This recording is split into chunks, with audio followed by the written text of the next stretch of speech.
Vamos a empezar. Vale. Eh, bueno, pues nada, muchas gracias a todos por estar esta tarde aquí. Hoy tenemos el placer de contar con Alma María Palau Ferré, que es una experta nutricionista y bueno, pues a quien queremos agradecer su disposición y su compromiso por acompañarnos en este Zoom, por compartir tus conocimientos, tu tiempo. Bueno, estamos seguros de que va a ser una sesión muy enriquecedora para todos. Estamos todos con muchas ganas de escucharte. Voy a ceder la palabra a María José para que, bueno, todos sepamos quién es Alma María, Alma Palau, perdón. Hola, buenas tardes. Alma María Palau Farré es dietista, nutricionista, es presidenta del Consejo General de Dietistas y Nutricionistas desde el año 2013 al 2023, coordinadora clínica de nutrición y dietética de la Universidad Católica de Valencia. El año pasado se realizó un estudio de investigación sobre nutrición en ataxias y paraparesias espásticas que participaron varias personas de AIPEF y es experta en nutrición clínica, salud pública y políticas profesionales. Y bueno, le agradecemos mucho que estudie y que genere conocimiento sobre la paraparesia, porque como es muy desconocida, pues le agradecemos eso, ¿no? Que se interese.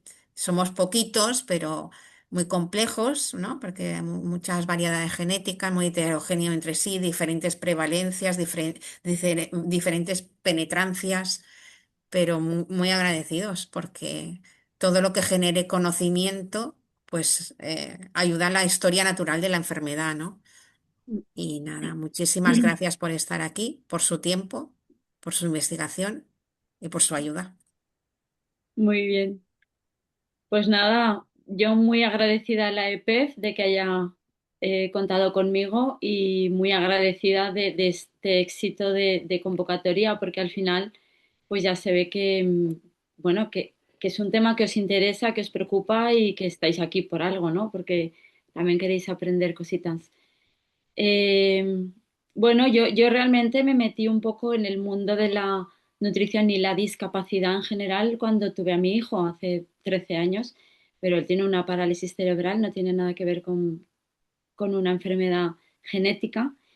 Eh, pero bueno, luego empecé a trabajar en las clínicas UCV y ahí conocí a Belén Hueso, que igual muchos lo conocéis, de ASBA, y bueno, ahí empezamos a investigar qué era esto de la ataxia, qué era esto de la paraparesia y así es como empecé a investigar más y a conocer más vuestro mundo, ¿vale? Que no lo conocía, me costaba hasta decir la palabra. Pero bueno.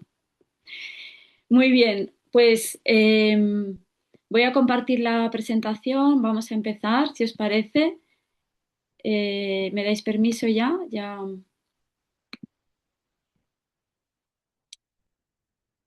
Vale, yo no quería salir aquí porque, un segundo, dejar de compartirla, quiero compartir de otro modo porque si salgo en medio voy a tapar texto. Compartir solo contenido porque igualmente me podéis ver muy bien. Em, y ahora estoy viendo, vale, perdonar que ahora no me estoy aclarando yo. Mm, vale, ahora a la tercera va la vencida.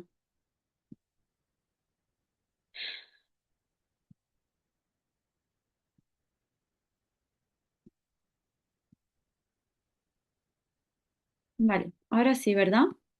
Veis la presentación y a las personitas pues podéis minimizar y así no os tapa pantalla. Muy bien, bueno pues nada, vamos a empezar.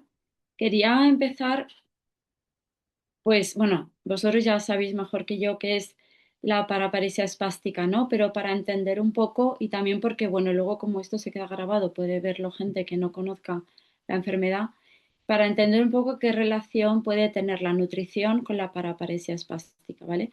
Esta enfermedad, la PEF, es un trastorno neurodegenerativo que afecta a neuronas motoras superiores principalmente y causa espasticidad progresiva, problemas de la marcha, y normalmente se explica así de simple, pero no es tan simple, ¿vale? Aparte de que también puede haber pérdida de equilibrio, disfunciones urinarias y problemas urinarios, y que puede haber disfagia y muchas problemáticas motoras asociadas, pero también hay una parte no visible que es toda la afectación metabólica a nivel de celular, ¿vale? Entonces ahí es donde podría entrar más la nutrición, ¿vale? Las funciones que a raíz de este problema, esta proteína alterada por este gen alterado, ¿no? Este gen alterado que hace que se sintetice mal algún tipo de proteína, pues al final puede afectar a muchas funciones, ¿no? Desde no ser capaces de hacer un buen reciclaje de orgánulos dentro de las células para eliminar proteínas mal plegadas o restos que se deberían eliminar, cosa que en una persona normotípica sí sucede, pues aquí se acumulan y crean toxicidad, ¿no? O también falla la integridad mitocondrial. La mitocondria es como el generador de electricidad de una fábrica, ¿no? Si falla o si va a medio gas, si tiene interrupciones, pues lógicamente esa fábrica no chuta, ¿no? Pues lo mismo sucede con las células. La mitocondria es el núcleo, o sea, lo fundamental para todos los procesos metabólicos y que todo nuestro organismo funcione correctamente. Fallan también las conexiones sinápticas, o sea, entre las neuronas, con lo cual la señal eléctrica, digamos, no es correcta y por eso las órdenes del cerebro no llegan bien a las piernas, a las extremidades. Y también fallan el crecimiento de los axones, ¿no? Estos como hilos conductores de las neuronas. Bueno, al final todo esto sabemos que produce mucho estrés celular, con lo cual, bueno, pues tenemos que intentar frenarlo o evitarlo con el estilo de vida. No solo es alimentación, es verdad que es todo un estilo de vida. Otra consecuencia es el deterioro de la mitocondria y, bueno, pues toda la alteración que se sucede a nivel de neurodesarrollo, ¿no? Y de movilidad. ¿Cómo puede ayudar ahí la nutrición? Pues tiene bastante potencial a nivel de antioxidación, o sea, de frenar el estrés oxidativo del organismo. No lo puede curar por completo, no lo puede frenar para siempre, pero lo puede mitigar mucho. También el poder antiinflamatorio que puede tener la alimentación y, por supuesto, el apoyo que se pueda dar a nivel de mitocondria, de conseguir que llegue la energía correctamente a las células, etcétera, ¿no? Vale, vamos a ir explicando. A ver, ahora no me deja pasar. Ahora, vale, quiero explicar algunos conceptos que sí que me parecen importantes, ¿vale? Me gustaría que se entendiera que desde la nutrición, desde la salud, o sea, para que haya salud nutricional, tenemos que tener una correcta composición corporal, o sea, un equilibrio entre masa muscular, masa grasa, masa ósea y agua corporal. Cada cosa tiene que estar en su sitio y tiene que haber un equilibrio. Y para que haya salud nutricional también tiene que haber una bioquímica equilibrada, compensada, ¿no? Que no haya, pues eso, asteriscos en nuestra analítica, ¿no? Esas dos cosas son como los dos pilares de la salud nutricional. Si nos fijamos en la composición corporal, en la PEF, lo que sucede, no en todos los casos, pero bueno, cosas que pueden suceder: mayor muerte neuronal, más acumulación de proteínas, inflamación sistémica, no aguda, pero una inflamación de bajo grado sistémica, el estrés oxidativo, la resistencia a la insulina, que vamos a ver que puede afectar mucho en ese cansancio, esa fatiga constante que podéis sufrir. Puede haber hipercatabolia, que la masa muscular se destruya más rápido que se construya. Puede haber espasticidad, o siempre o casi siempre hay espasticidad. Puede haber mala absorción intestinal, porque también hay una afectación a nivel de absorción intestinal, y puede haber disfunción metabólica.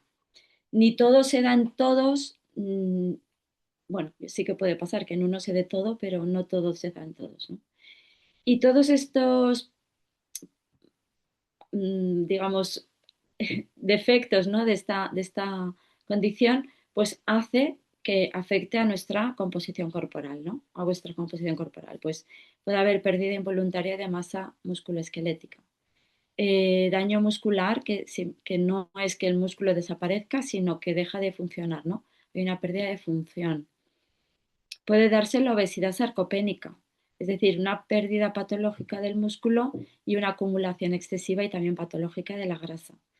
Pérdida de peso involuntario también puede darse, aparición de disfagia a sólidos, sobre todo esto va a aparecer cuando entremos en una fase a lo mejor de mucha desnutrición. Si vamos haciendo una pérdida de peso involuntario y mucha desnutrición, pues puede acabar apareciendo la disfagia. Bueno, y todo ello va a afectar a la movilidad y a la funcionalidad y a la autonomía, ¿vale? ¿Por qué es importante entender todo esto? Pues vamos a empezar hablando un poco de la inflamación, ¿vale? Esa inflamación crónica de bajo grado. Em, la inflamación en sí misma es buena, ¿vale? Es una respuesta del sistema inmune ante un ataque.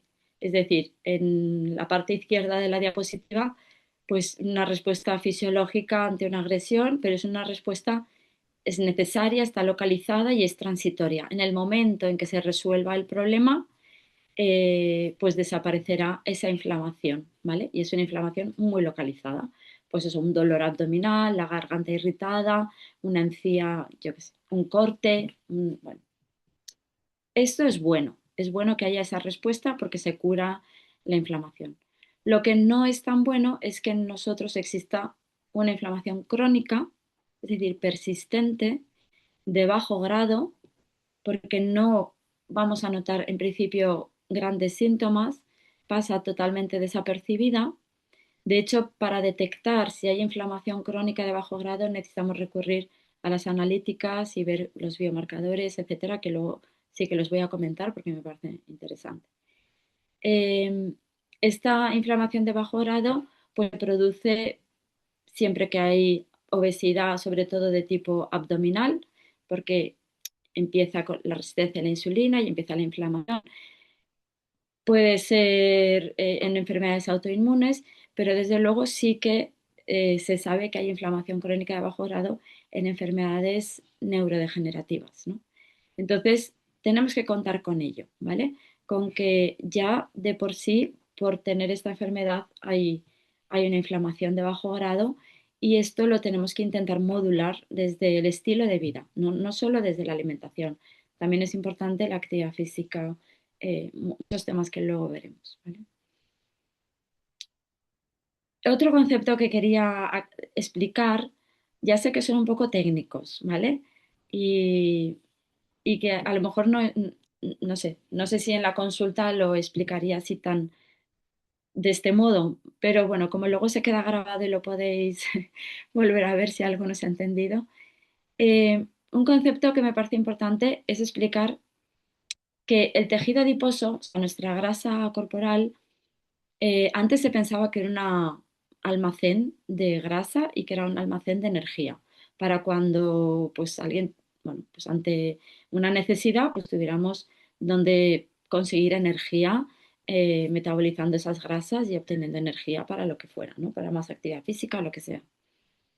Ahora se sabe que el tejido adiposo es un órgano activo con una función endocrina, que segregan hormonas como las adipocinas y las citocinas que son antiinflamatorias y que además regulan adecuadamente la glucosa, los lípidos, mejoran la sensibilidad a la insulina, ayudan a la respuesta inmunitaria, pero siempre y cuando esa grasa esté en la cantidad adecuada, es decir, en la que nuestro organismo necesita, ¿no? Que en los varones es aproximadamente un 15% de su peso corporal, en las mujeres un 25%, ¿no?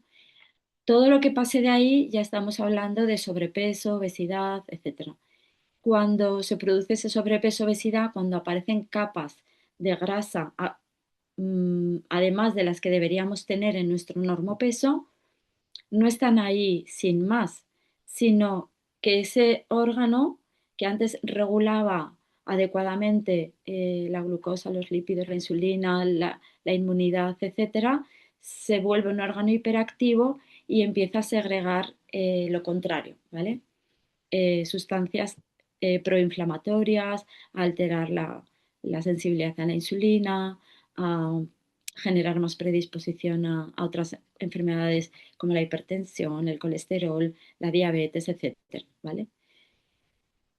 Y simplemente el hecho de tener, digamos, ese sobrepeso, sobre todo en grasa abdominal, ya nos está indicando que esa persona ya, además de la inflamación crónica de bajo grado por la enfermedad neurodegenerativa, suma más inflamación crónica de bajo grado por esa grasa abdominal, ¿vale? Que también va a afectar a la función endotelial, que son los tejidos de los conductos, o sea, de las arterias, etcétera, ¿vale? Del circulatorio. Entonces ahí aumenta mucho el riesgo cardiovascular también, ¿vale? Perdonar por toda esta teoría, ¿eh? Pero es que así luego la práctica se entiende mejor por qué y yo pienso que nos motiva más también a, mm, a hacer cambios en nuestros hábitos alimentarios, ¿no? Otro tema que me parece muy interesante es el relacionado con el metabolismo lipídico, o sea, el colesterol, el LDL, que es el colesterol malo, el HDL, el bueno, los triglicéridos, todo esto, y la inflamación, pero que tiene además su conexión con la PEF, ¿vale? Eh, Sabe que en muchas formas de paraparesia espástica familiar se presenta con alteraciones en el metabolismo de las grasas, ¿vale? Con lo cual, desde el punto de vista nutricional, ya sabemos que promover una dieta que sea muy rica en grasas cardiosaludables, aceite de oliva, frutos secos, pescado, sobre todo pescado azul, aguacate, semillas, va a ser muy beneficioso en las personas con paraparesia espástica, ¿vale? O sea, ya lo tenemos que plantear como una intervención nutricional habitual. Eh, Aparte de eso, por supuesto, hay que personalizar siempre el tratamiento alimentario, que ahora lo veremos con más detalle, porque nos vamos a encontrar que cada persona con paraparesia espástica, además, o con ataxia, además va a tener otras realidades en su cuerpo, o a lo mejor va acompañado de una obesidad, o tiene una diabetes, o tiene ya un colesterol alto, o una hipertensión, o tiene problemas digestivos, ¿vale? Entonces tenemos que adaptar la alimentación que unifiquen todos sus problemas y que se personalice en ese individuo, ¿vale? Algo que sí bueno, que es bastante curioso es que se ha visto que en la paraparesia espástica, no sé si en todas, la verdad, pero que hay una diferencia de, bueno, de manifestación de la enfermedad si son hombres o mujeres, ¿vale? Entonces, en los hombres sí que tiende a presentarse más el estrés oxidativo, con lo cual las estrategias de nutrición son mejores las que van dirigidas a dietas antioxidantes, que ahora veremos cuáles son, y en mujeres, especialmente cuando están en la edad perimenopáusica y, bueno, antes, sí, en esos años de perimenopausia se pueden beneficiar mucho más de nutrientes que modulen las grasas y que mejoren la acción del estrógeno, ¿vale? Porque la pérdida de estrógeno pues va a perjudicar muchísimo y ese, digamos, bajón metabólico, por llamarlo de alguna manera, que produce la menopausia y la perimenopausia en la mujer puede acelerar la evolución de la paraparesia espástica, ¿vale? Entonces, en la menopausia sabemos que en la mujer pues aumenta mucho la grasa visceral, ¿no? Al principio, cuando la mujer es más joven, la grasa tiende a acumularse más en glúteos y cadera y a medida que llega la perimenopausia, se redistribuye esa grasa y se acumula más en el abdomen, ¿vale? Entonces, esa grasa abdominal es visceral y es mucho más peligrosa. Aumenta el colesterol malo, aumenta los triglicéridos, baja el colesterol bueno, aumenta la resistencia a la insulina.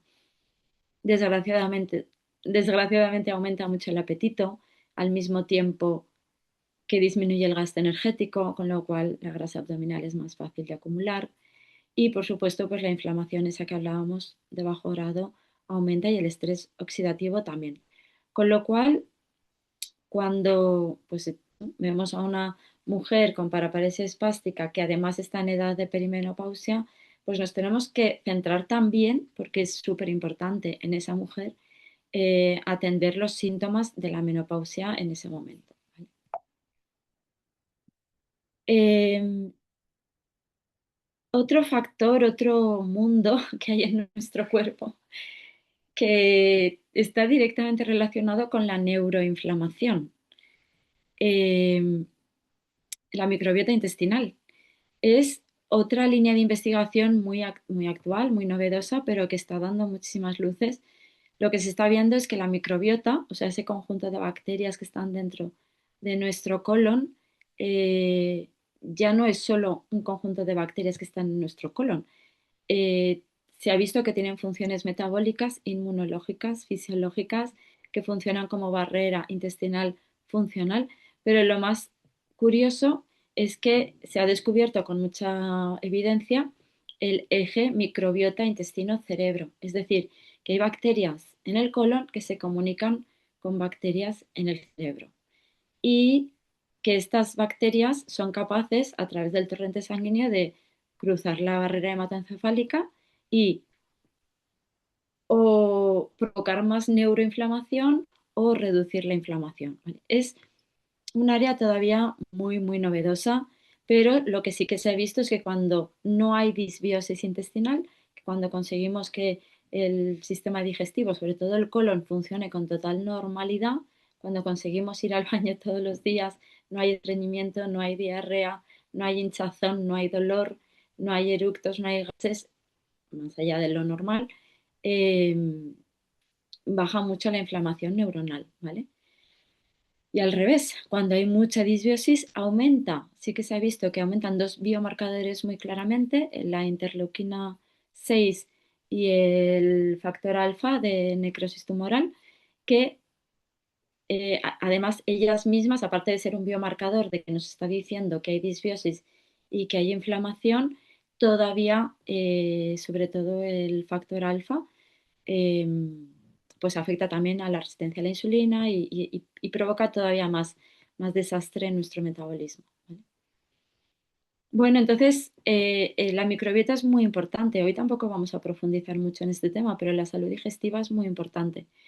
Eh, es muy importante aquí alimentar bien a nuestro colon con, lo pone ahí en siglas, lo siento, no he puesto el nombre completo, ácidos grasos de cadena corta, que no son ácidos grasos que están en los alimentos, sino que a partir de los prebióticos, que son las frutas, verduras, legumbres, o sea, de la fibra soluble, que llega a nuestro colon sin haber podido ser digeridas por los jugos gástricos, llegan allí, las bacterias se alimentan de ellos, los fermentan y producen estos ácidos grasos de cadena corta, el butirato, propionato y acetato, que el butirato se queda en el colon sobre todo para nutrir a las células del colon y mantenerlo sano, pero el propionato y acetato viajan y mandan señales, se mandan mensajitos con el cerebro y modulan la inflamación, con lo cual una dieta rica en vegetales, en fibra soluble, pues sabemos que mantiene una salud intestinal adecuada y que reduce la neuroinflamación. Bueno, esto lo explico muy simple, pero creo que- que son descubrimientos o investigaciones que tienen pues, mucho futuro y mucho interés. A nivel de futuro, investigación un poco, no ciencia ficción, porque ya está siendo una realidad, pero todavía falta mucho por recorrer.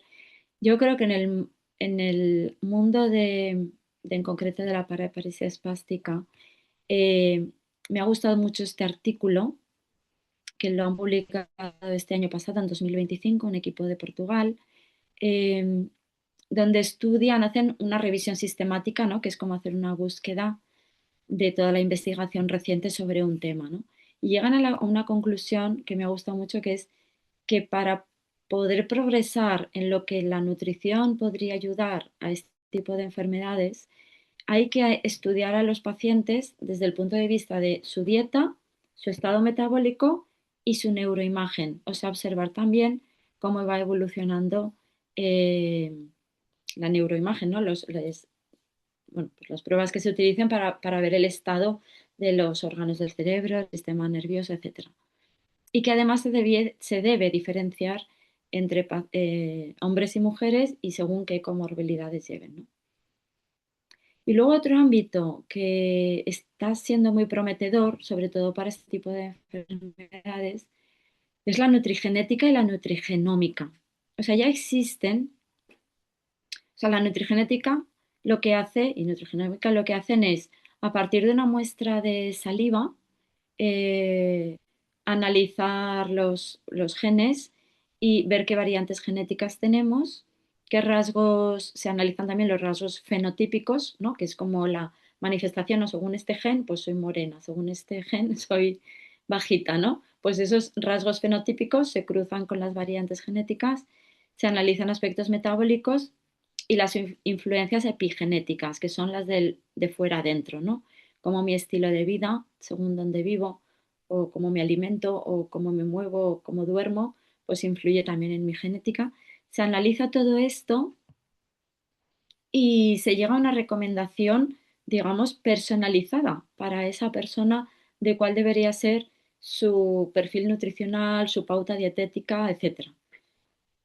Ya existen en el mercado estos test nutrigenéticos, pero todavía no hay una evidencia suficiente como para decir que un test que tú te compras en una farmacia, recogiéndote una muestra de saliva y mandándolo al laboratorio, que te devuelve un informe de 50 páginas, tenga todavía una gran evidencia o una evidencia absoluta que te dé la seguridad de que ese es tu perfil nutricional y lo que tú debes alimentarte y que eso es lo que te va a mejorar la salud al 100%, ¿vale? No hay todavía tanta evidencia. Tampoco son tan caros, ha mejorado mucho el precio, pues igual cuando empezaron costaba 1.000 euros un test, ahora a lo mejor te lo puedes hacer por 150 euros, pero a nivel personal yo no lo recomiendo tanto porque no estoy tan segura de que todavía sea tan fiable, pero sí que me parece muy interesante para proyectos de investigación, para coger a un colectivo y analizarlo en conjunto y bueno, y eso, y trabajar con un colectivo con esta herramienta, ¿no? Porque tiene mucho futuro. Bueno, venga, vamos a aterrizar, que os estoy soltando aquí una demasiada teoría. Terapias nutricionales que funcionan con evidencia científica, básicamente hay cuatro, os las he puesto en la diapositiva, pero es verdad que las de más evidencia son la dieta mediterránea y la dieta Mind, ¿vale? La dieta mediterránea, ahora brevemente la voy a explicar porque todos creemos conocerla, pero a veces podemos tener algún desliz, pero es la que se propone como más antioxidante y antiinflamatoria, que es justo lo que buscamos en la paraparesia espástica, ¿vale? Aparte de que se sabe que es neuroprotectora, que mejora la función cognitiva, pero se sabe porque hay estudios con muchísimas patologías neurodegenerativas y han dado muy buenos resultados, ¿no? Que mejora la sensibilidad a la insulina, que produce mejores ácidos grasos de cadena corta, que mejora la microbiota. O sea, la dieta mediterránea de todas es la terapia nutricional por excelencia, ¿vale? La dieta MIND, que significa Mediterránea más DAS, que DAS es la dieta que se diseñó para la hipertensión arterial, pues ahora la veremos, hace más hincapié en los productos pro cerebro, pro salud cerebral, ¿vale?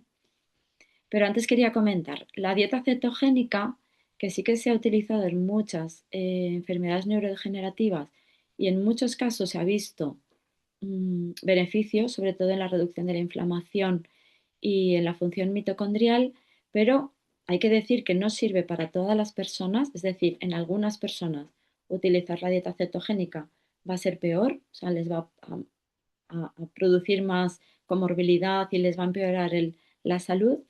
Y en las personas que sí funcione, tiene que estar muy personalizado y tiene que haber mucho seguimiento, ¿vale? Porque al final no deja de ser una dieta en la que aumentamos mucho las grasas, aumentamos la proteína, reducimos muchísimo los hidratos, ¿vale?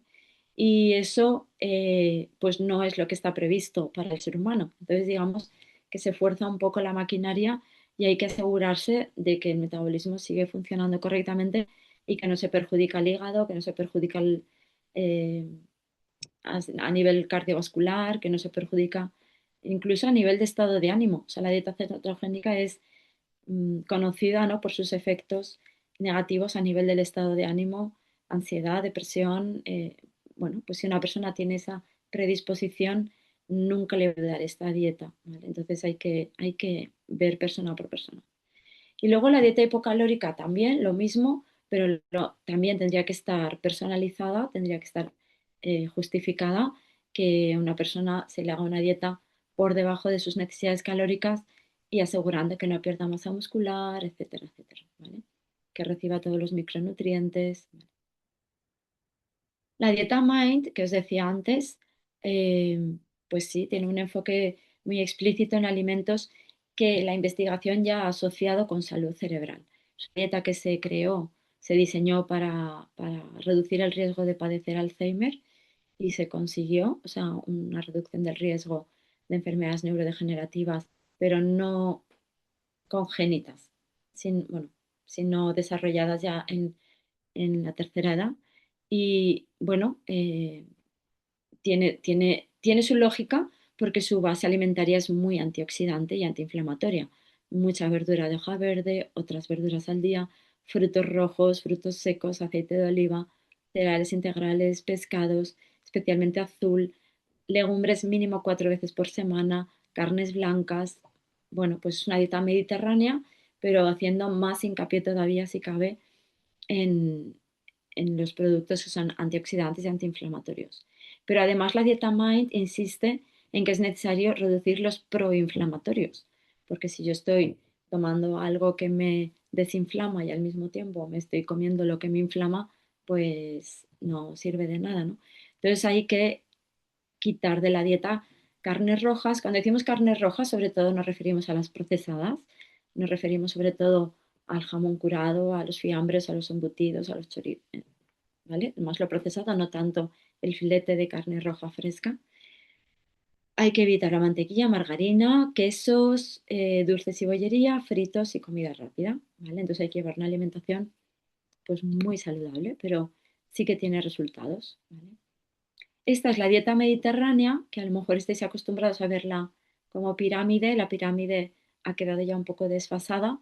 Esta es la guía de alimentación para población española basada en evidencia científica y es muy reciente, es del año 2022. ¿Vale? Realmente de la pirámide alimentaria, sobre todo lo que sorprende es, uno, que esta guía da la opción de llevar una dieta totalmente vegetariana, bueno, totalmente no, de llevar una dieta vegetariana como una opción saludable, porque da la opción de cero lácteos, cero huevos y cero carnes. Si os fijáis, no da la opción de cero pescado, o sea, el pescado y los productos marinos son esenciales en cualquier persona, pero más en personas con enfermedades del sistema nervioso y cerebral. Y la otra gran diferencia es que inclina mucho la balanza hacia las legumbres, o sea, habla de mínimo 4 veces a la semana legumbres, en contra, digamos, de los cereales. Habría que reducir pan, pasta, arroz, no hay que erradicarlo para nada, o sea, es necesario comer cereales, pero digamos que antes la balanza la teníamos al revés, igual comíamos legumbre 1 vez a la semana y comíamos pasta, pan y arroz todos los días, ¿no? Pues ahora hay que cambiar esa balanza, esa torna, ¿vale? Y a lo mejor, bueno, choca lo del agua, no sé si se ve en la diapositiva, agua del grifo, pero eso es por motivo de sostenibilidad. Y, y en cualquier caso sí que habría que recordar que el agua que es saludable es, a ver, que el agua de muy baja mineralización, aunque nos la vendan en los anuncios como súper saludable, solo es saludable para las personas que tienen problemas en la filtración en el riñón, ¿vale? Pero para una persona con un riñón sano puede llegar a ser un agua demasiado baja en minerales y que al final nos acaben faltando minerales en la dieta, ¿vale? En la dieta se cuenta con los minerales del agua, ¿vale? Entonces el agua mineral, no desmineralizada, que a veces los anuncios nos cambian un poco el chip de las cosas, pero el agua mineral, ¿vale? Y a menos que tengamos problema en el riñón, ¿vale? Bueno, os quería explicar también esto del sistema NOVA, pero bueno, va muy asociado a lo que hemos estado hablando hasta ahora. El sistema NOVA es un sistema que clasifica los alimentos según su grado de procesamiento, ¿vale? Muchos os suenan pues estas aplicaciones que vais al supermercado, miras una etiqueta, te dice pues verde saludable, rojo súper malo, ¿no? Bueno, pues muchas de estas aplicaciones se basan en el sistema NOVA. Entonces, el sistema NOVA clasifica en el grupo uno y 2 los mínimamente procesados, ¿vale?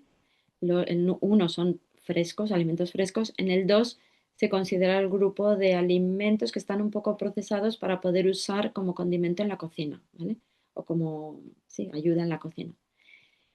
El naranja y el rojo ya empezamos a meternos en un terreno peligroso, ¿vale? Digamos que amarillo y verde totalmente dieta mind, ¿no? Que decíamos antes, mientras que el tipo 3 ya tendríamos que empezar a limitarlo porque ahí tenemos todos los fiambres, embutidos, conservas, tanto porque son muy altos en grasas como muy altos en sal, bueno, pues por todo eso, ¿no? O en aditivos, pues ya tenemos que limitarlos, no podemos basar nuestra alimentación en eso.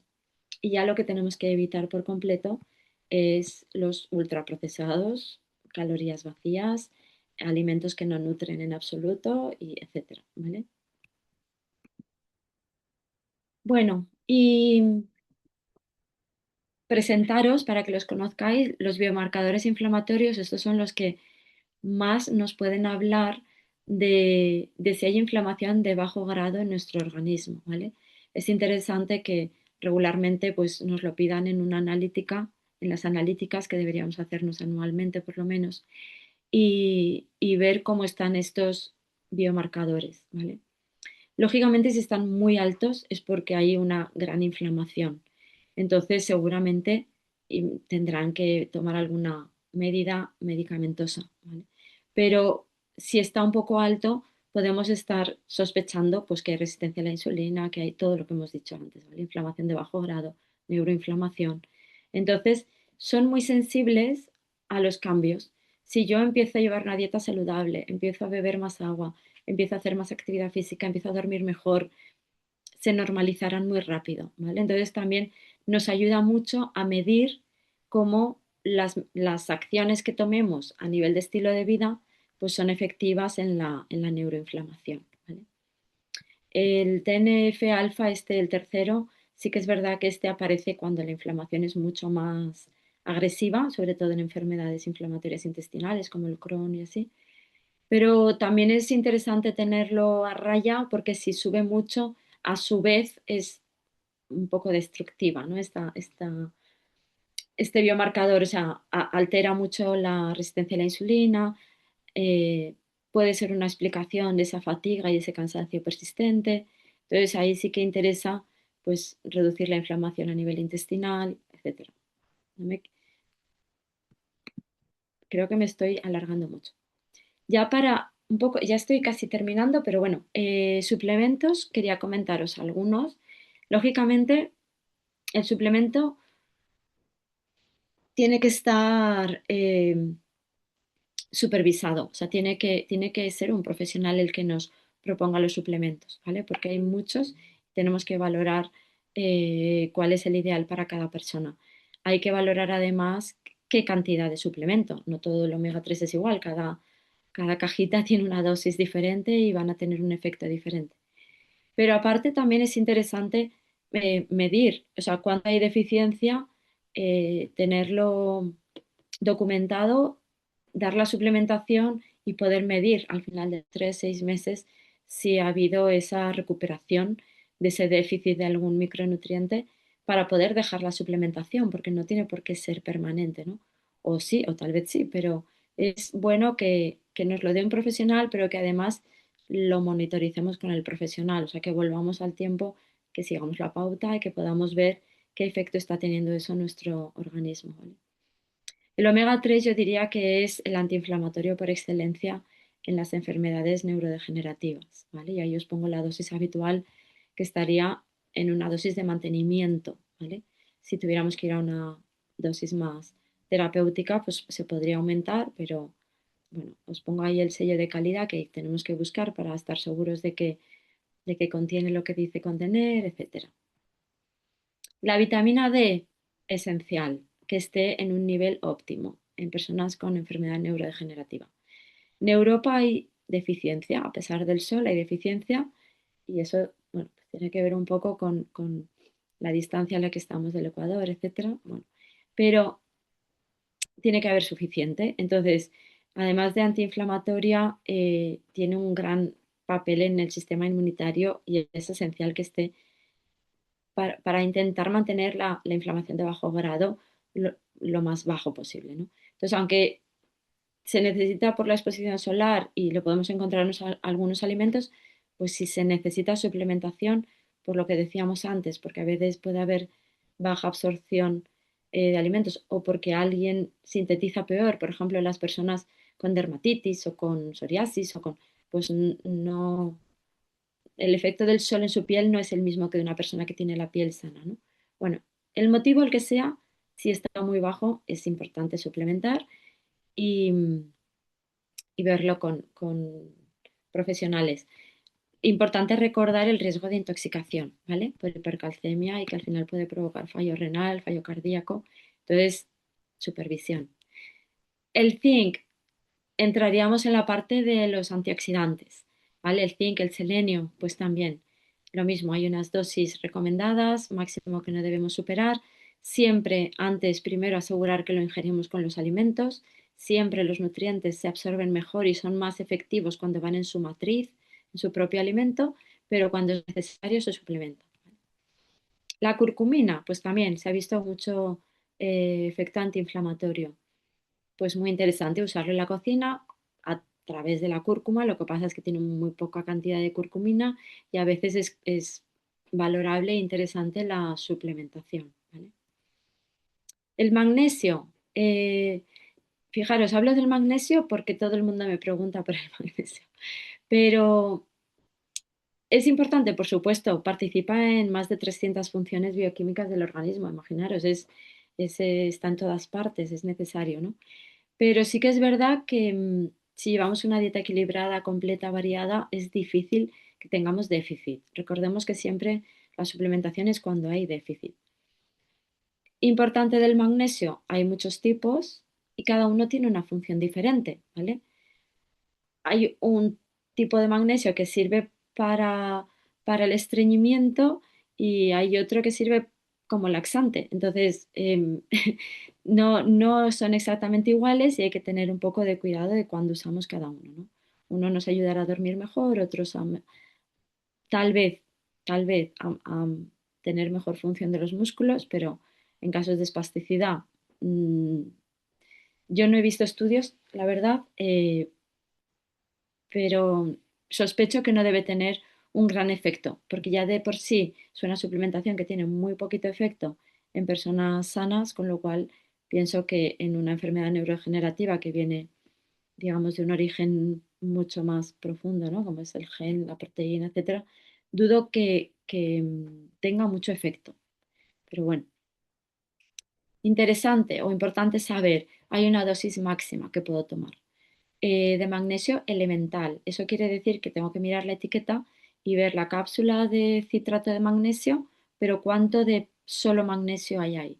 Si hay 100 miligramos, pues me podré tomar hasta 3 o 4 al día. Pero si solo me voy a tomar una, que es lo normal, pues la puedo combinar con la de glicinato, porque esa, la del glicinato que tiene 300 miligramos de magnesio elemental, me la voy a tomar para dormir y el citrato por la mañana para ir al baño, ¿no? Lo importante, que la suma de todo el magnesio elemental que tomemos en un día no supere los 400 miligramos, ¿vale? La creatina también se está investigando mucho en enfermedades neurodegenerativas por el efecto que tiene estas enfermedades de afectar a nivel neuromuscular, ¿no? Y de la pérdida de masa muscular. Efectivamente se considera un suplemento muy seguro, sin toxicidad, aunque hay una dosis, ¿vale? Os he puesto aquí en la esquinita abajo la dosis, más que nada porque muchas veces se dice de 6 a 9 gramos al día. No, hay que afinar un poquito más, ¿no? En realidad es 0,1 gramo por kilo de peso al día. Es decir, si peso 60 kilos, 6 gramos, pero si peso 90 kilos, 9 gramos, ¿vale? Entonces, no vale decir de 6 a 9, hay que decirle a cada persona lo que necesita, se puede tomar a diario. Y sí que se ha visto en este tipo de enfermedades, además en personas con muy baja movilidad, que mejora la fuerza, mejora la potencia muscular, mejora la masa muscular, mejora la salud de las células musculares, con lo cual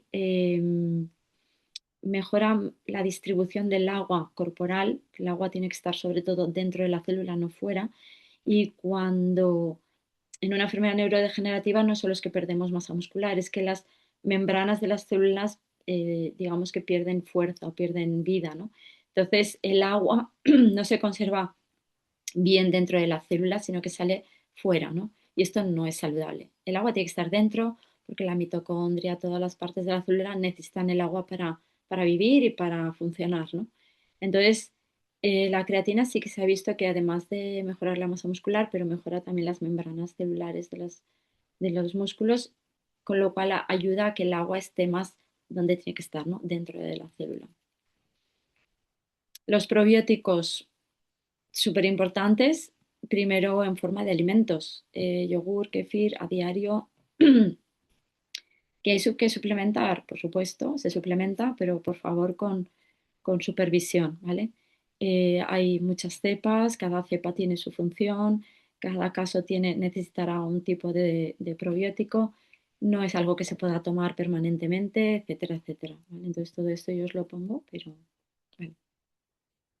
Quiero aprovechar para compartiros un, un estudio que estamos haciendo en la Universidad Católica sobre salud cerebral, que aquí, como, bueno, luego podréis tener el QR, pero os podéis apuntar y bueno, como su nombre indica, es para salud cerebral. Es un estudio donde se está analizando todo, desde la actividad física, la dieta, el sueño, el estrés, el propósito de vida, la socialización, muchos ámbitos. Y cuando los participantes llenan uno de los cuestionarios, pues en función de lo que hayan dicho, si se ve, bueno, digamos que sacan una mala nota, pues reciben un email, un feedback bueno, de hábitos o de cosas que deberían corregir, ¿no? Y si se hace todo muy bien, pues recibes un feedback de enhorabuena, vas por buen camino, ¿no? O sea que no es solo rellenar cuestionarios y participar en un estudio, sino que estamos generando mensajes para poder ayudar a las personas que participen en el estudio y vayan mejorando su estilo de vida, ¿vale? Vale. Bueno, aquí os he subido una dinámica que os invito a hacer vosotros por vuestra cuenta. Habéis visto que hemos hablado un poco de varias áreas, ¿no? Que pueden ayudar. Esto se llama la rueda de la inflamación, ¿vale? Sirve para todo tipo de personas, ¿vale? Eh, pero, vale, aquí tenéis que puntuar en esta rueda de 0 a 10, ¿no? El 0 es muy mal regulado, por ejemplo, tengo muchísimo estrés, pues un 0, o tengo muy bien el estrés, estoy fenomenal, pues un 10, ¿vale? Muy bien regulado. Y voy marcando, pues eso, en qué nota me pondría yo de cada uno de estos bloques. Em, Sueño, descanso mental, alcohol, microbiota, fibra y vegetales, ultraprocesados, actividad física, ¿vale? Uno los puntos y me sale un área, ¿vale? Cuanto más grande sea el área, quiere decir que mejor estilo de vida tengo y un estilo de vida que va a ayudar más a regular y a modular mi inflamación de bajo grado, ¿vale? Pero luego también es importante que veáis esto.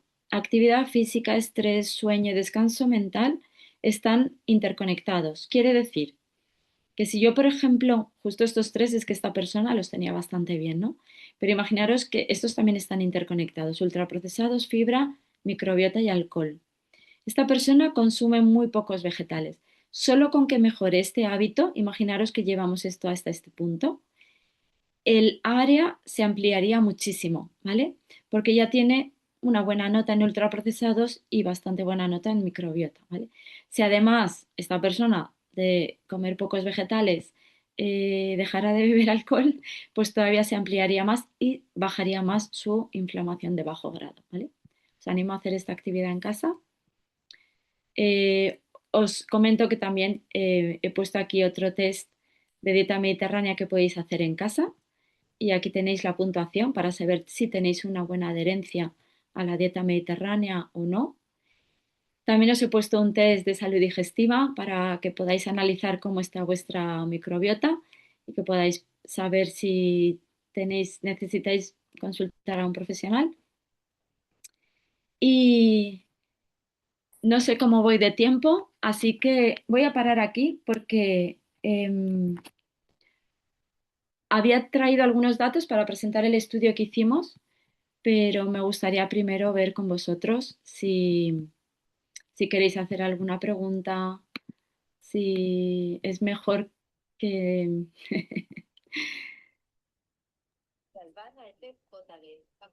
Hola, Paco. Creo que sí que me he enrollado un poco, Raúl, lo siento.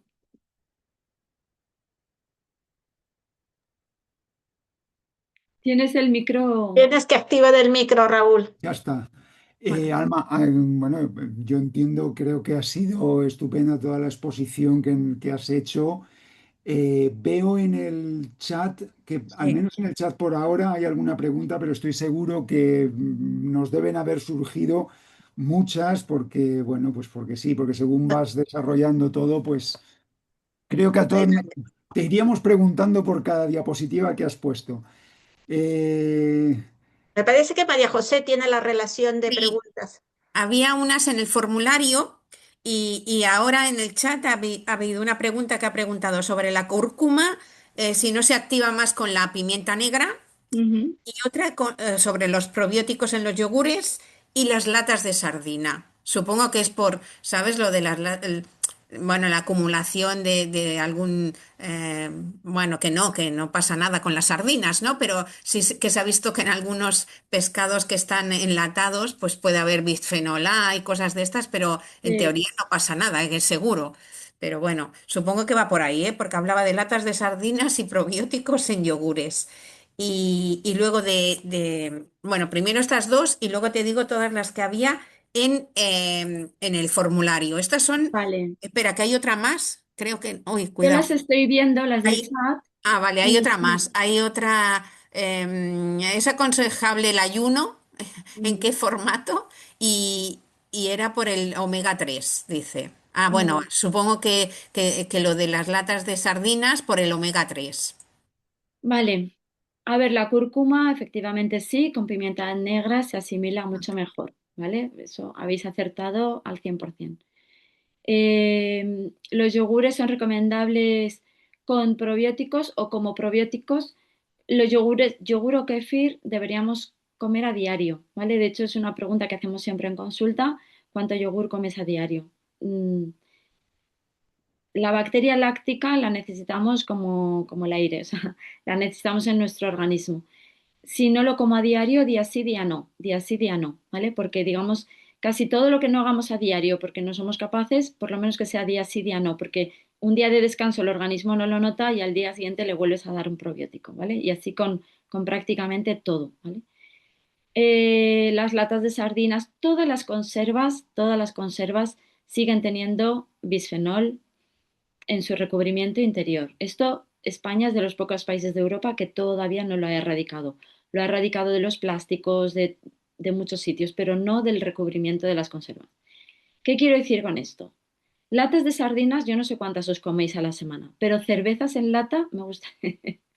A lo mejor muchísimas y tienen el mismo bisfenol. Entonces, eh, no suframos por una lata de sardinas cuando estamos que, ojo, siempre recomiendo que si se puede uno permitir la conserva en cristal en lugar de lata, siempre mejor. ¿Cuándo tenemos que tener más cuidado?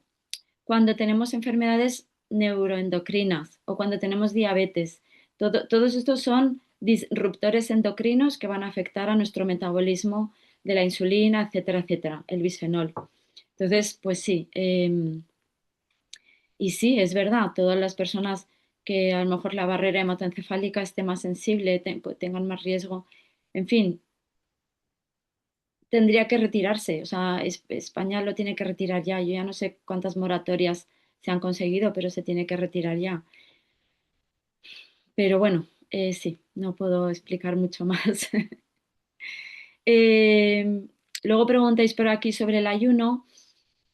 A ver, el ayuno siempre, si se plantea, tiene que estar supervisado y monitorizado. En principio a mí no me gusta, y mucho menos en personas que no están absolutamente saludables, porque el ayuno implica, eh, implica falta de alimento durante un montón de horas, ¿vale? Automáticamente yo el día que no me da tiempo a comer, sé que estoy haciendo hígado graso, ¿vale? El ayuno implica hacer hígado graso. El ayuno implica que baje muchísimo los niveles de azúcar en sangre y que eso haga que baje el nivel de azúcar que llega a las células.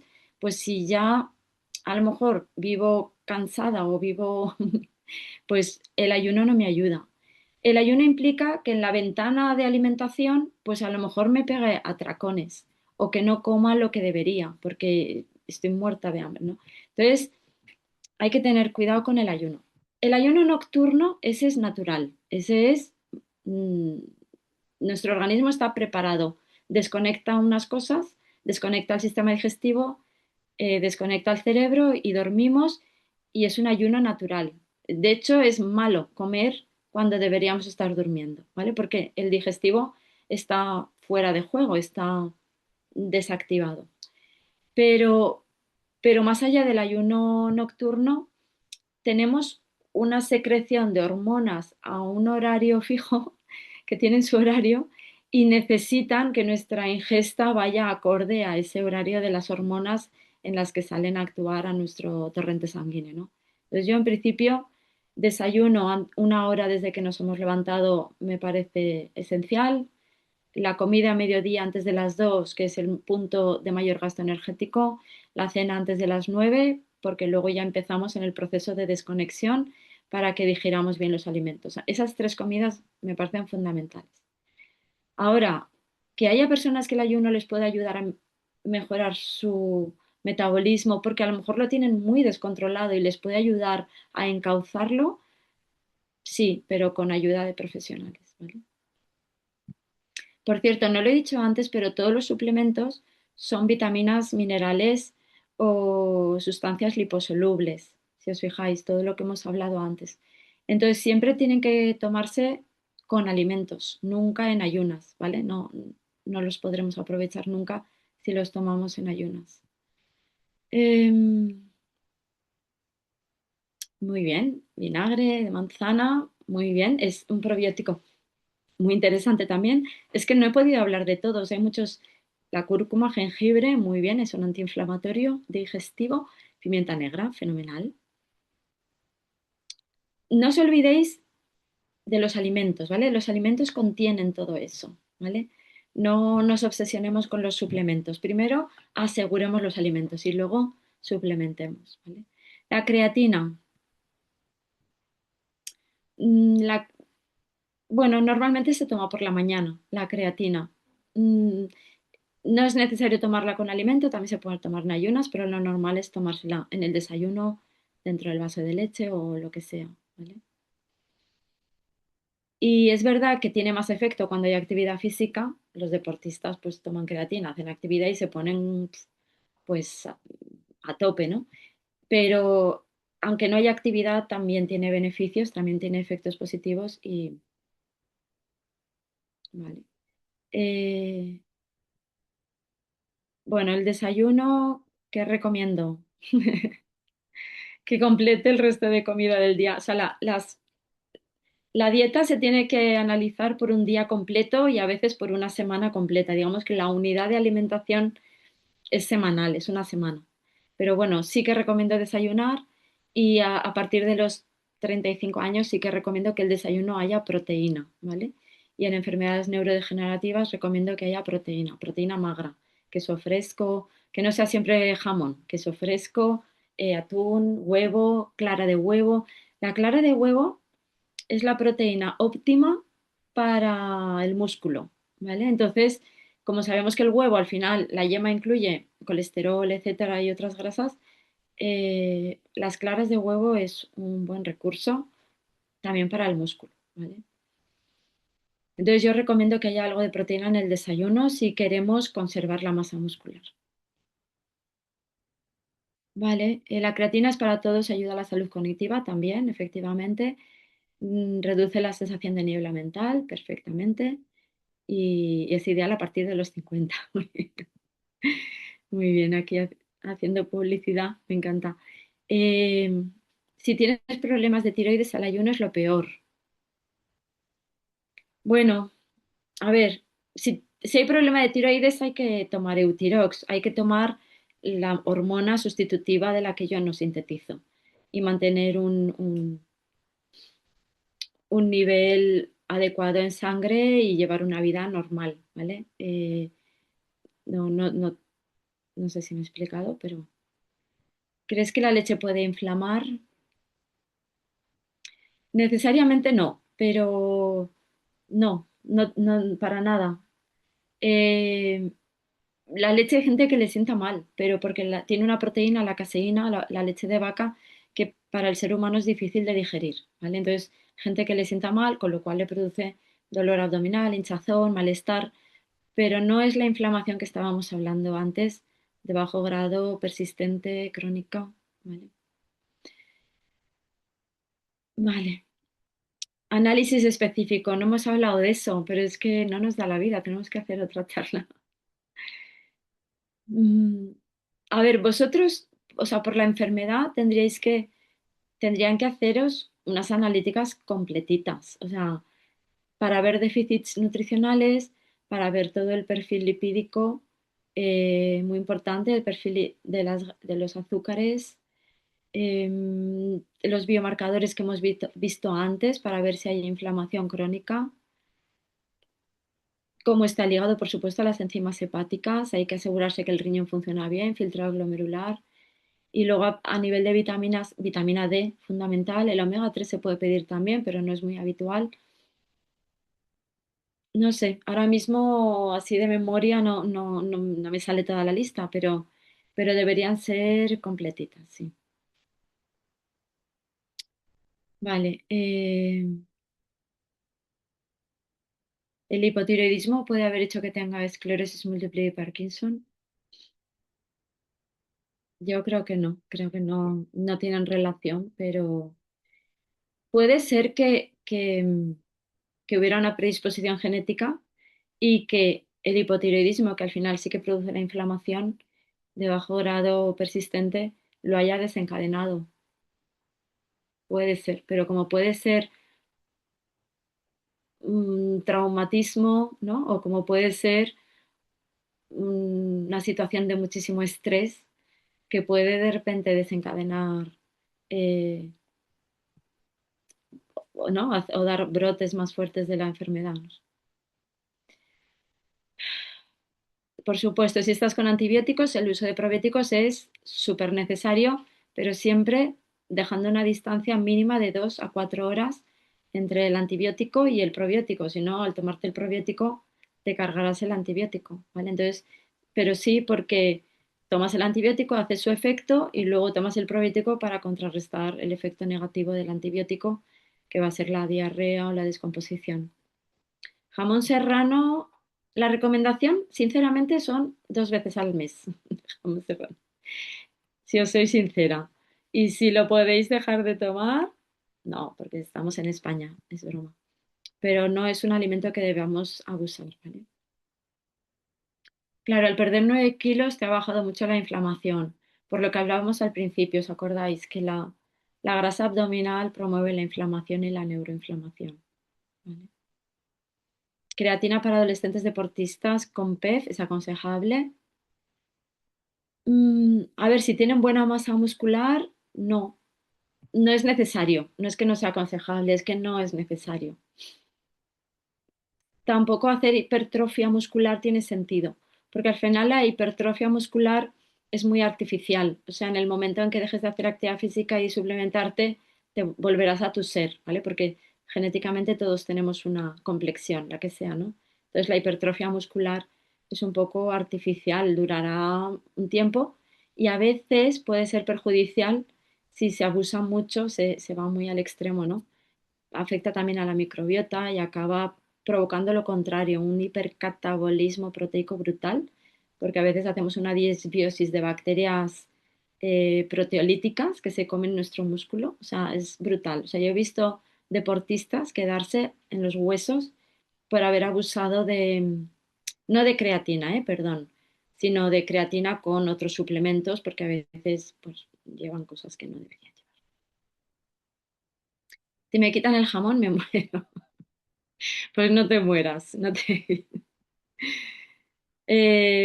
¿Podemos tener citas profesionales conmigo? Sí. Perdón, perdón, me encantan vuestras preguntas. Sí, tenéis que pedir cita en las clínicas UCV, claro, y podemos hablar y veros lo que queráis. Vale. ¿Qué especialista se encarga de este análisis? En la seguridad social, pues debería ser, no sé, al médico que tengáis de referencia, la verdad. El Pero neurólogo, ¿no? Que derive a un nutriólogo o a uno de digestivo y a partir de ahí entrar en el circuito, ¿no? sí, sí, sí. Sí, debería haber más nutricionistas en el sistema sanitario público, que no los hay. Entonces, en Cataluña puede que haya unos pocos más, pero en el resto de España estamos a dos velas. Entonces, pero bueno, a veces sí que hay médicos digestivos con muchos conocimientos en nutrición, incluso más que a veces los propios endocrinos, que también tienen conocimientos. Pero si no hay una alteración endocrina, es difícil que un endocrino te vea, a menos que tengas una obesidad mórbida. En principio, el neurólogo debería ser el que liderara un poco este abordaje, ¿no? Abordaje integral, multidisciplinar de una enfermedad neurodegenerativa. ¿Podrías poner la lista de análisis? A ver, se la puedo mandar a María José y que os la comparta, porque ahora mismo, si no, Yo he perdemos. escaneado el QR que tú has puesto y Vale. bueno, tenemos una comunidad de WhatsApp y entonces el secretario Ángel lo colocará y también el artículo del SPG 11 lo he Mm, bajado, está en inglés, lo traduciremos y también lo colgaremos, ¿vale? Y vale. si me lo pasas, pues yo se lo paso a Ángel y Ángel lo cuelga. Una pregunta. A veces el magnesio también se da porque tienen calambres, o sea, cuando están Mm, dormidos dan como patadas, les dan sí, como calambres, rampas, no sé cómo le llamas tú, yo le llamo rampas, calambres, ¿no? O sea, en castellano. sí, sí, sí. También el magnesio a veces cuando les pasa eso les va bien. eh, Siempre que se los recete un médico, ¿eh? No es eso de ir a la farmacia, al no sé dónde, no, o sea, pero si tienen ese problema para las rampas, las calambres, no sé cómo le llamáis vosotros, va bien Sí. el magnesio también, con supervisión médica. Sí, sí, sí, sí. A ver, la suplementación siempre se va a ver necesaria o se ve en la analítica, pero el magnesio, por ejemplo, a lo mejor no se ve, no se ha pedido en la analítica, o se ve en signos físicos externos, es decir, rampas, muchísimos signos, o caída del pelo, o uñas que se me rompen, o llagas que me salen en la boca. Normalmente nosotros preguntamos todos estos síntomas, ¿no? De cansancio extremo, de rampas, de hormigueo, de tal, o observamos a la persona y miramos pelo, fondo de ojo, o sea, el blanco del ojo, uñas, encías, lengua, labios, el cuello. Bueno, hay varias partes del cuerpo que nos dan señales muy claras de déficits nutricionales y luego lo que te dices, signos físicos claros, fatiga extrema, calambres, todo esto. Entonces, si eso es evidente, la suplementación es necesaria, ¿vale? Lo único es ver qué dosis y monitorizarlo y ver qué, hombre, justo el magnesio, pero bueno, sabiendo que no puedes pasar de 400 miligramos, pues ya está, ¿no? Todos los suplementos al final no hay que superar la dosis que pueda llegar a ser tóxica, ¿no?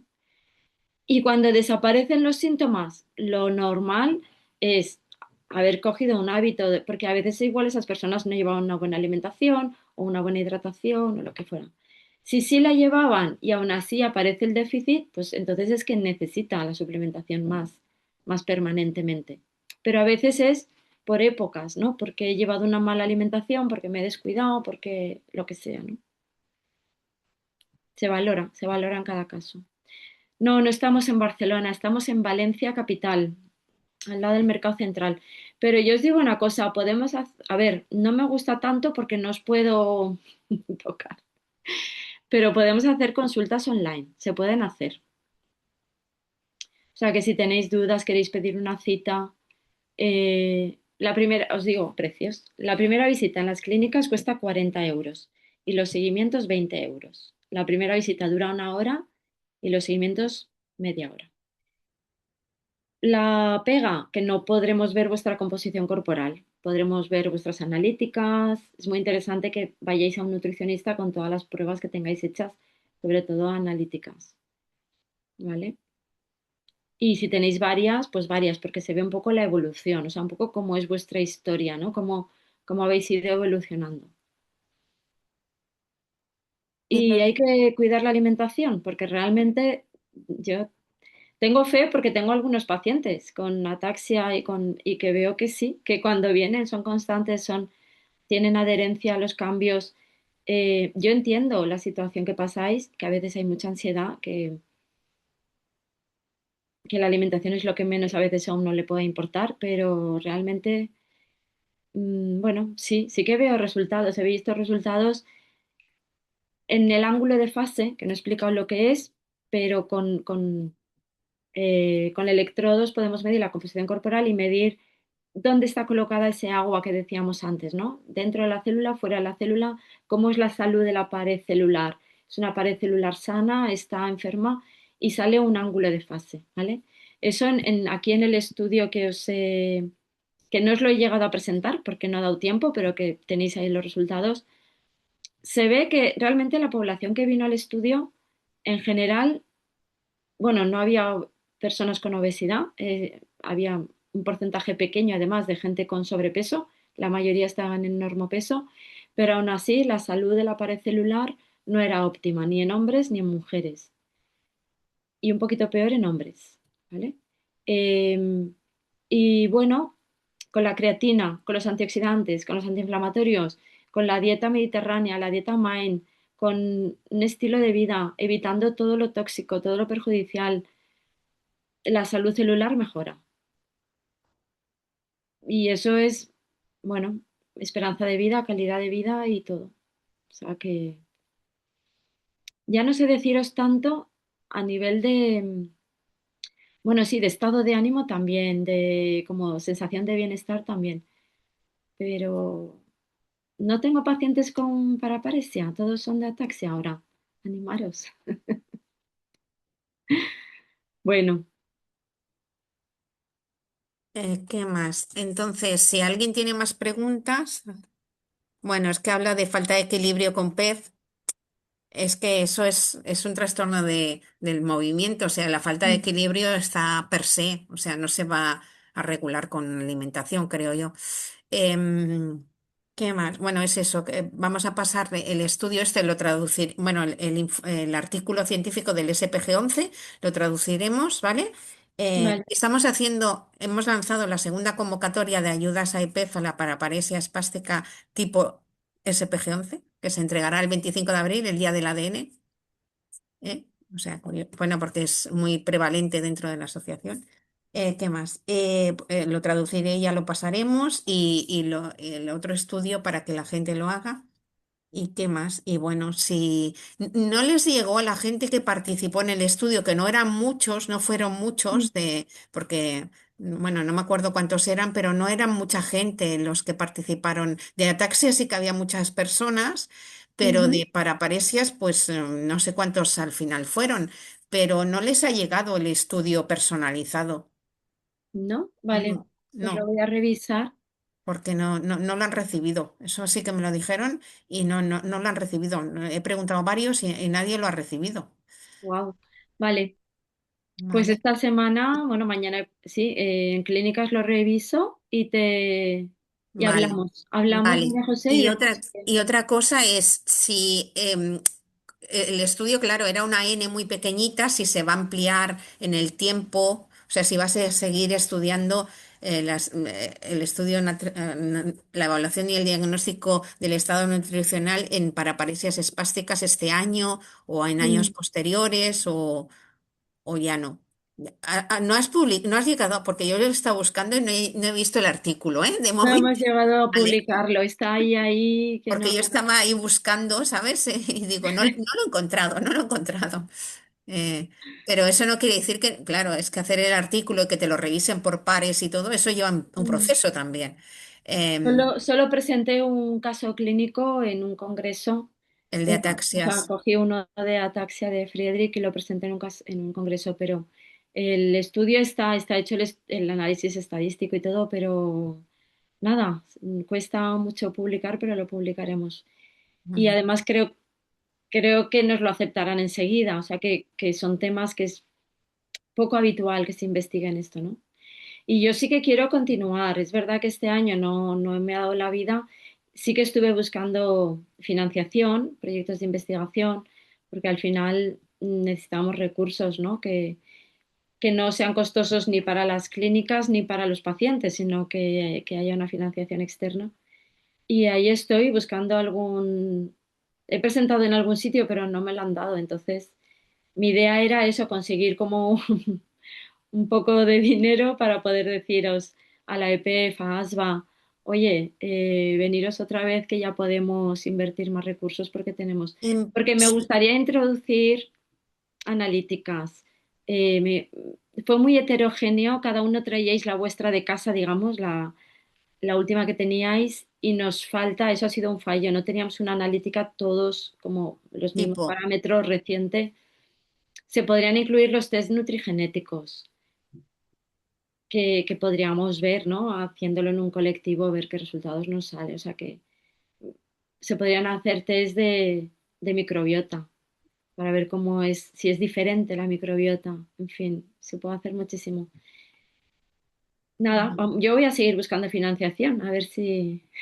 Cada año nosotros estamos dentro de EuroHSP y cada año a un paper, pero tiene que ser menor de 40 años, o sea, aunque haya varios autores, si uno de los autores es menor de 40 años, al paper se le da un premio, ¿vale? Es a nivel europeo. Yo ahí lo dejo, ¿eh? Si lo publiqueáis, me lo dices, de esto para que puedas optar también, ¿sabes? Tú y tu equipo Vale, es poquito dinero, son 2.500 euros, pero es un premio bueno, bueno, de EuroHSP, que es la Federación de Asociaciones de Paraparesia a nivel europeo. muy bien, muy bien. Ujú. Muy Y- bien, me has levantado el ánimo, me has motivado otra vez. Hombre, para seguir generando conocimiento. Bueno, ahora vamos a leer el manifiesto. La idea era con bueno, la idea del el Día de las Enfermedades Raras se generó a partir de Eurordis, ¿vale? Y la Asociación Paraguas, la Federación de Enfermedades Raras, que es FEDER. Entonces, ellos la han centrado en la persona este año, ¿no? Bueno, ya el año pasado y este también, como en la persona como lo más importante y nosotros sabíamos que Eurordis era sobre la equidad y entonces lo hemos llamado, cada año le damos bueno, un lema y bueno, hacemos toda una composición, ¿no? Y una serie de actividades. Era que cada paso tenga futuro porque es un trastorno del movimiento, ¿no? Y reivindicábamos equidad para la paraparesia espástica familiar.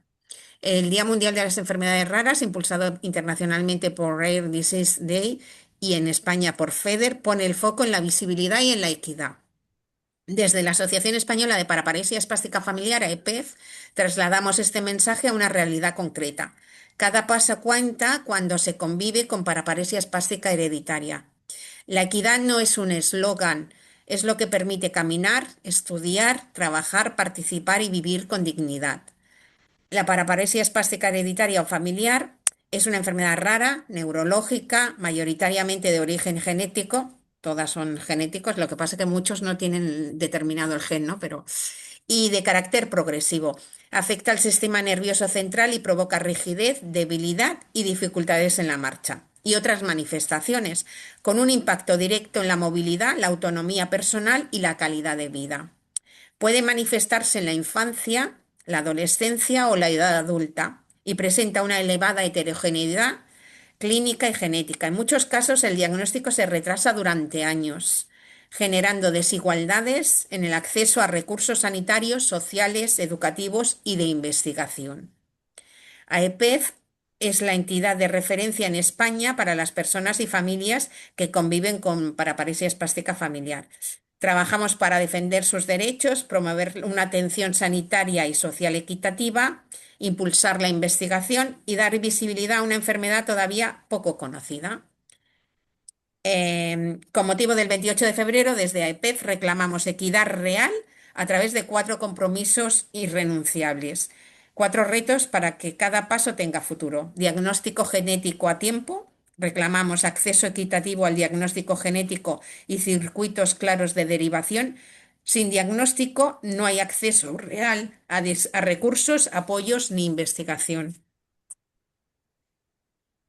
Atención y rehabilitación continuada. Reclamamos una atención especializada, coordinada y estable a lo largo de toda la vida. La PEF no se atiende en una sola consulta. Investigación y participación. Reclamamos más investigación y el derecho de las personas con PEF a participar en registros, estudios y ensayos en condiciones de equidad.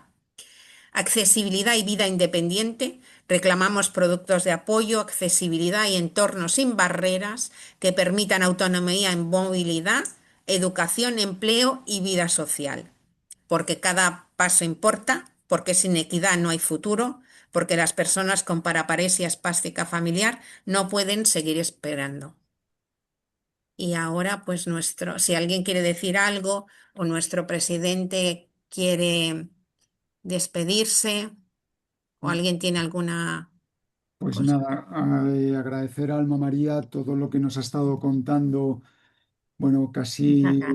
llevamos 1 hora y media y creo que a todos se nos ha pasado volando, ¿no? Entonces, pues agradecerte mucho pues el que hayas estado en tal semana que ahora, bueno, pues es el mes de las enfermedades raras y entonces pues estos webinars bueno, que preparamos en AEPEF creo que nos ayudan un poquito más a todos a, bueno, pues a crear nuestra propia energía, ¿no?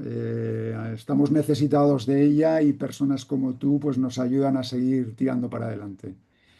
Nada, nada más, realmente nada más. Venga, muchas gracias. Muchas gracias, Raúl. Y muchas gracias a todas y todos.